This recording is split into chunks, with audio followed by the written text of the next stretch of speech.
ಇವತ್ತೇನಾಗಿದೆ? ಆಗ ಫೋನಲ್ಲಿ ನೋಡಿದ್ರೆ ಏನೋ ಗಂಡಾಂತರ ಅನ್ನೋ ಥರ ಮಾತಾಡ್ದ. ಈಗ ಹೋಟೆಲಲ್ಲಿ ಏನೋ ಚಿಕ್ಕ ಸಮಸ್ಯೆ ಅಂತಿದ್ದಾನೆ. ಇವನ್ಗೇನಾಗಿದೆ? ಒಂದ್ ವೇಳೆ ಈ ಮಾಯಾ ಮತ್ತೇನಾದ್ರೂ ಎಡವಟ್ ಮಾಡಿರ್ಬೋದಾ?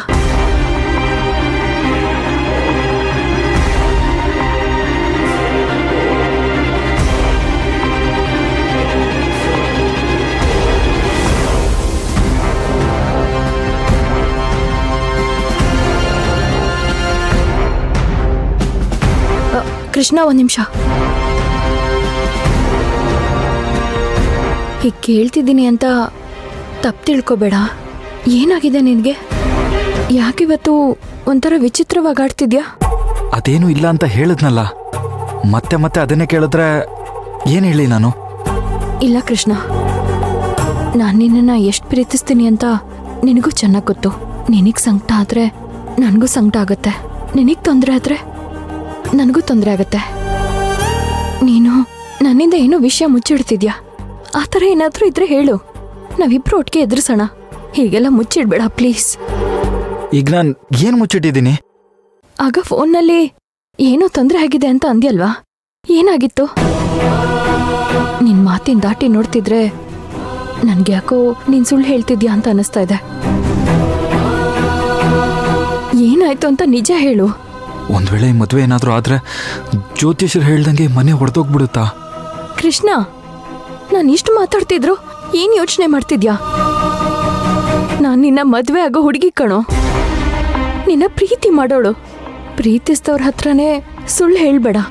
ಇವ್ರು ನೋಡಿದ್ರೆ ಈ ಥರ ಮಾತಾಡ್ತಾ ಇದ್ದಾರೆ, ಆದರೆ ಈ ವಿಷಯ ಹೇಳಿ ಎಲ್ಲರೂ ಮನ್ಸು ನೋವು ಮಾಡೋದು ಸರಿನಾ? ಅದೇ ಹೇಳಿದ್ನಲ್ಲ, ಹೋಟೆಲಲ್ಲಿ ಒಂದು ಪ್ರಾಬ್ಲಮ್ ಆಗಿತ್ತು, ಈಗೆಲ್ಲ ಸರಿ ಆಯ್ತು. ಅದಕ್ಕೆಲ್ಲ ಇಷ್ಟೊಂದು ಟೆನ್ಷನ್ ತಗೋತಾರ? ಹಾಗೇನಾದ್ರೂ ಆಗಿದ್ರೆ ಬಾವಂಗೊಂದು ಮಾತು ಹೇಳಿದ್ರೆ ಆಯ್ತಲ್ವಾ? ವಂಶಿ ಅವರೇ, ನಾನು ನಿಮ್ಮ ಹತ್ರ ಒಂದು ಪ್ರಶ್ನೆ ಕೇಳ್ತೀನಿ, ಉತ್ತರ ಹೇಳ್ತೀರಾ? ನಾನು ನಮ್ಮ ಕುಟುಂಬನ ತುಂಬ ಪ್ರೀತಿ ಮಾಡ್ತೀನಿ. ಮದುವೆ ಆಗೋಕ್ಕೂ ಮುಂಚೆ ಈ ಮನೆ ಹೇಗಿತ್ತೋ ಮದುವೆ ಆದಮೇಲೂ ಹಾಗೆ ಇರಬೇಕು ಅನ್ನೋದು ನನ್ನ ಆಸೆ. ನಿಮಗೆ ಇದೆಲ್ಲ ಒಪ್ಕೆನಾ?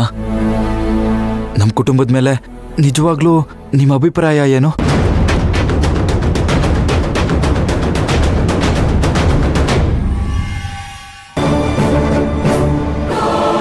ಈಗಲೇ ಅವನ ಹತ್ರ ಇದೆಲ್ಲ ಮಾತಾಡಿ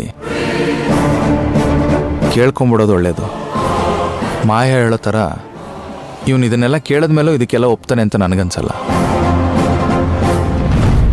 ಅಲ್ಲ, ಇವಾಗ ಏನಾಯ್ತು ಅಂತ ಹೀಗೆಲ್ಲ ಕೇಳ್ತಿದ್ಯಾ? ಅದನ್ನ ಆಮೇಲೆ ಹೇಳ್ತೀನಿ, ಮೊದಲು ನಾನು ಕೇಳಿದ ಪ್ರಶ್ನೆಗೆ ಉತ್ತರ ಹೇಳಿ. ಖಂಡಿತವಾಗ್ಲೂ ನಮ್ಮ ಮದ್ವೆಯಿಂದ ಈ ಮನೆಗೇನು ಸಮಸ್ಯೆ ಆಗಲ್ಲ. ಈ ಕುಟುಂಬ ಒಡ್ದೋಗದಿರ್ಲಿ, ಇದಕ್ಕೆ ಬಿರುಕು ಬಿಡೋದಕ್ಕೂ ನಾನು ಬಿಡೋದಿಲ್ಲ. ನಾನು ಯಾವತ್ ನಿನ್ನ ನನ್ನ ಗಂಡ ಅಂತ ಅನ್ಕೊಂಡೋ ಅವತ್ತೇ ನಾನು ಈ ಮನೆಯಲ್ಲಿ ಒಬ್ಳು. ಈ ಮನೇಲಿ ಇರೋರೆಲ್ಲ ನನ್ನ ಕುಟುಂಬದವ್ರೆ. ಈ ಕುಟುಂಬಕ್ಕೆ ಏನೇ ತೊಂದರೆ ಆದ್ರೂ ನಾನ್ ಸುಮ್ಮನೆ ಇರೋದಿಲ್ಲ. ಅದ್ ಸರಿ, ಇವಾಗ ಇದನ್ ಯಾಕೆ ಕೇಳ್ತಿದ್ಯಾ? ಮದುವೆ ಆದ್ಮೇಲೆ ಎಷ್ಟೊಂದು ಕುಟುಂಬಗಳು ಒಡೆದೋಗೋದನ್ನ ನಾನು ಕಣ್ಣಾರೆ ನೋಡಿದ್ದೀನಿ. ಅದೇ ಥರ ನಮ್ಮ ಕುಟುಂಬನೂ ಆಗ್ಬಾರ್ದು, ಅದಕ್ಕೆ ಕೇಳ್ದೆ. ಏನ್ ಕೃಷ್ಣ ಹೀಗ್ ಮಾತಾಡ್ತಿದ್ಯಾ? ನಮ್ ಕುಟುಂಬ ಬೇರೆ ಕುಟುಂಬದ ತರನಾ? ಅದ್ರ ಬಗ್ಗೆ ನೀನ್ ಯೋಚನೆನೇ ಮಾಡ್ಬೇಡ. ನನ್ನ ಯೋಚನೆ ಎಲ್ಲ ನಮ್ಮ ಕುಟುಂಬದ ಬಗ್ಗೆನೆ. ನನಗೋಸ್ಕರ ನೀವೊಂದು ಕೆಲಸ ಮಾಡಬೇಕು. ಅದೇನು ಅಂತ ಹೇಳು ಕೃಷ್ಣ, ನಾನು ಮಾಡ್ತೀನಿ. ನೀವು ಮದುವೆ ಆಗಿ ಈ ಮನೆಗೆ ಸೊಸೆಯಾಗಿ ಬಂದ್ಮೇಲೆ ಈ ಮನೆ ಸಂತೋಷಕ್ಕೆ ಯಾವುದೇ ತೊಂದರೆ ಆಗಬಾರ್ದು. ಏನೇ ತೊಂದರೆ ಆದರೂ ಅನುಸರಿಸ್ಕೊಂಡು ಹೋಗಬೇಕು, ಅದೊಂದೇ ನನ್ನ ಆಸೆ.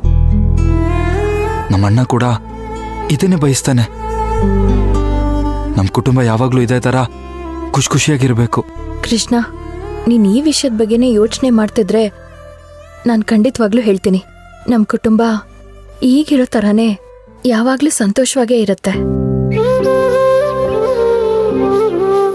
ನನ್ ಮೇಲಾಣೆ, ನಮ್ಮ ಕುಟುಂಬಕ್ಕೆ ಯಾವ ತೊಂದರೆ ಆಗೋದಕ್ಕೂ ನಾನು ಬಿಡಲ್ಲ. ಈ ತರ ಕೂಡ್ ಕುಟುಂಬಕ್ಕೆ ಸೊಸೆಯಾಗಿ ಬರೋದು ನನ್ ಕನ್ಸು. ಆ ದೇವ್ರ ದಯೆಯಿಂದ ಇದೆಲ್ಲ ಸಾಧ್ಯ ಆಗ್ತಾ ಇದೆ. ನಿಜವಾಗ್ಲೂ ನಿಮ್ಮ ಬಗ್ಗೆ ನಾನು ಈ ವಿಷಯದಲ್ಲಿ ತಪ್ಪು ತಿಳ್ಕೊಂಬಿಟ್ಟಿದ್ದೆ. ಈಗ ನಿಮ್ಮ ಮಾತು ಕೇಳಿದ್ಮೇಲೆ ಸಮಾಧಾನ ಆಯಿತು. ನನ್ನ ಮನಸ್ಸಲ್ಲಿ ಏನು ಪ್ರಶ್ನೆ ಇತ್ತೋ ನನ್ನ ತಮ್ಮನ ಮನಸ್ಸಲ್ಲೂ ಅದೇ ಪ್ರಶ್ನೆ ಇದೆ. ಆ ಲಕ್ಷ್ಮಣ ರಾಮನ ಜೊತೆ ವನವಾಸ ಹೋಗಿದ್ದ ಥರನೇ ಈ ಕೃಷ್ಣ ನನ್ನ ಜೊತೆ ನಿಲ್ತಾನೆ ಅನ್ನೋದನ್ನ ಪ್ರೂವ್ ಮಾಡಿಬಿಟ್ಟ. ಈ ವಂಶಿಗೆ ನಮ್ಮ ಕೃಷ್ಣನ ಮೇಲೆ, ಈ ಮನೆ ಮೇಲೆ ಇರೋ ಪ್ರೀತಿ ಅವಳ ಮಾತಲ್ಲೇ ಗೊತ್ತಾಗ್ತಿದೆ. ಸದ್ಯಕ್ಕೆ ಭಯ ಪಡೋಂಥದ್ದೇನಿಲ್ಲಪ್ಪ.